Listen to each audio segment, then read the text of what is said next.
Promotion क्यों नहीं हो रहा है स्टार की तरफ से, ये वो। तो मैं एक कलाकार हूँ, मैं अपने मन से कैसे कहाँ जाऊँ मैं। और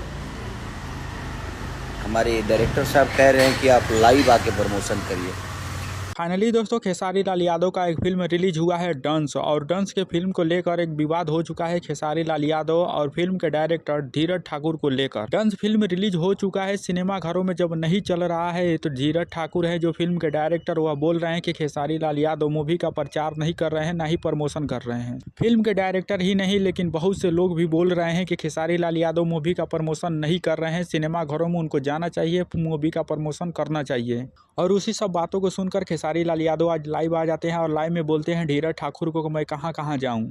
खेसारी लाल यादव ये भी बोलते हैं कि मैं कितना बार लाइव आऊँ, लाइव आने से क्या होगा, मूवी का प्रमोशन थोड़े होगा। अगर मूवी का प्रमोशन करना है तो सिनेमा घरों में तो जाना पड़ेगा, किसी शो में जाना पड़ेगा, उसके लिए मैं खुद अकेला थोड़ी जा पाऊंगा, उसके लिए तो प्रोड्यूसर डायरेक्टर को एक मीटिंग रखना होगा। अगर उस हिसाब से ये लोग तैयारी करते हैं तो मुझे मूवी का प्रमोशन करने जाने में क्या दिक्कत है। तो दोस्तों इसी सब बातों को लेकर विवाद चल रहा है। जब से डंस मूवी रिलीज हुआ है बहुत ही कम चल रहा है, सिनेमा घरों में बहुत ही कम लोग जा रहे हैं उस मूवी को देखने, जिससे कि डायरेक्टर परेशान हो चुके हैं क्योंकि काफ़ी ज़्यादा पैसा लगाकर उस फिल्म को बनाए हैं, और जब मूवी ना चले तो दुख तो होगा ही। बाकी दोस्तों आप लोग क्या कहना चाहेंगे तो कमेंट बॉक्स में जरूर कहें। चैनल पर नए हैं तो सब्सक्राइब जरूर करें, वीडियो को लाइक करना ना भूलिएगा।